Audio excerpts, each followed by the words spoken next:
perjalanan di tanah pengungsian.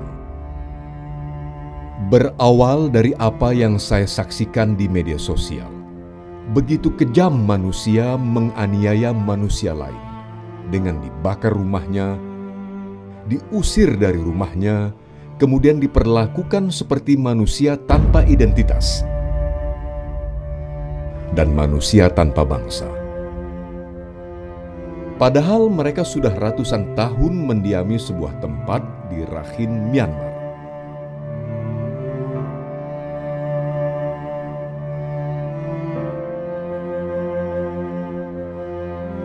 Ya, mereka adalah orang-orang Rohingya.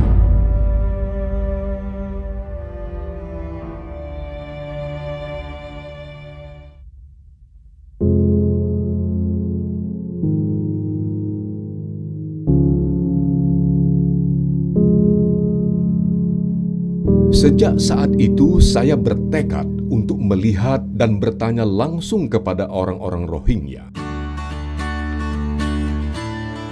Dan saat yang ditunggu pun tiba. Saya mendapatkan izin untuk datang ke pengungsian Rohingya di Cox's Bazar, Bangladesh.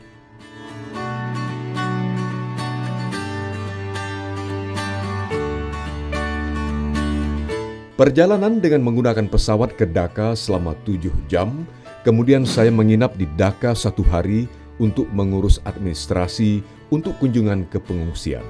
Karena tidak mudah untuk datang berkunjung ke tempat pengungsian, perlu izin dari pemerintah Bangladesh.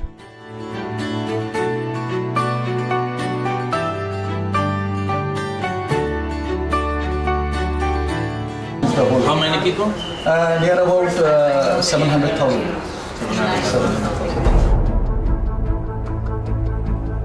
Hari Senin saya berangkat ke Cox's Bazar dengan pesawat selama 1 jam, kemudian diteruskan dengan perjalanan darat selama 2 jam. Akhirnya saya pun tiba di tempat pengungsian. Saya melihat wajah-wajah penuh beban dan luka. Wajah yang tangguh menahan derita. Mereka tidak minta apa-apa. Mereka hanya meminta dunia mengakui keberadaannya. Persoalan mereka seperti dibantarkan begitu saja oleh isu-isu lain di masing-masing negara.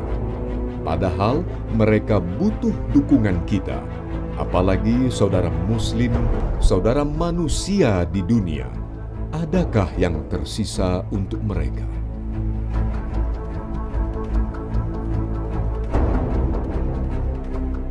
Saya pun meneteskan air mata mendengar cerita dan pengalaman mereka.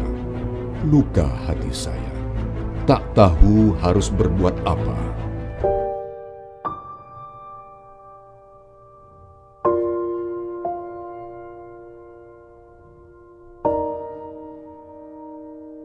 বয়স কত বয়স? 11 years. 11 years. You have your parents? No, no. বাবা মা কই? বাবা মা? মা বাবা কই? Here, but in the shelter.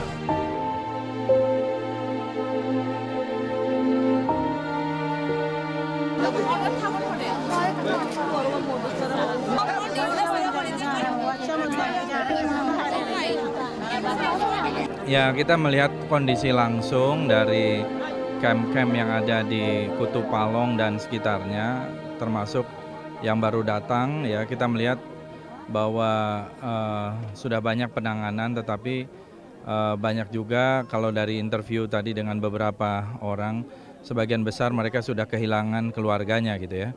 Ada yang kehilangan suami, ada yang kehilangan anak, kehilangan orang tua, dan pada umumnya itu karena rezim militer di Myanmar.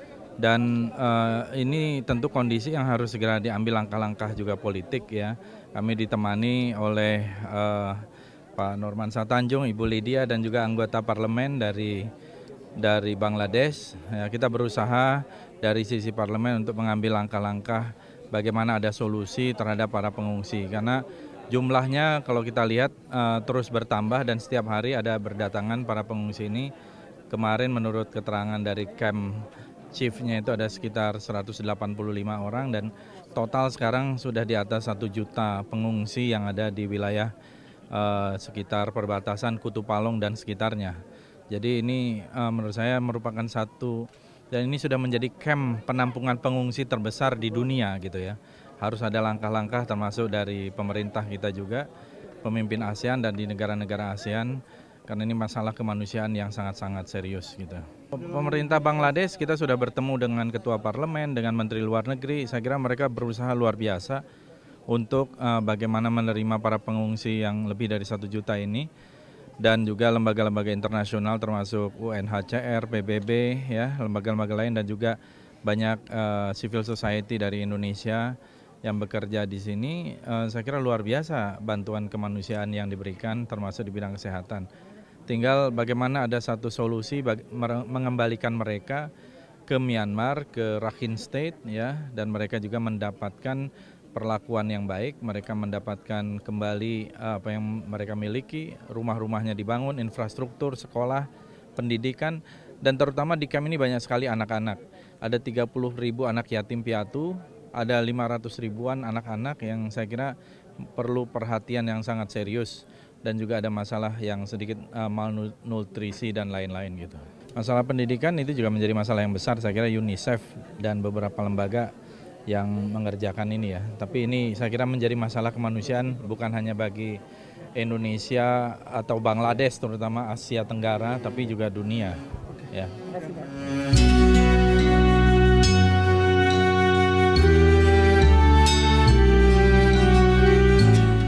Sebagai umat manusia, warga Rohingya punya hak hidup di Myanmar. Mereka punya hak asasinya. Mereka bukan sampah yang bisa dibuang begitu saja. Mereka harus diakui keberadaannya. Ayo warga dunia, kita berjuang untuk mereka yang tertindas dan terusir dari kampung halamannya.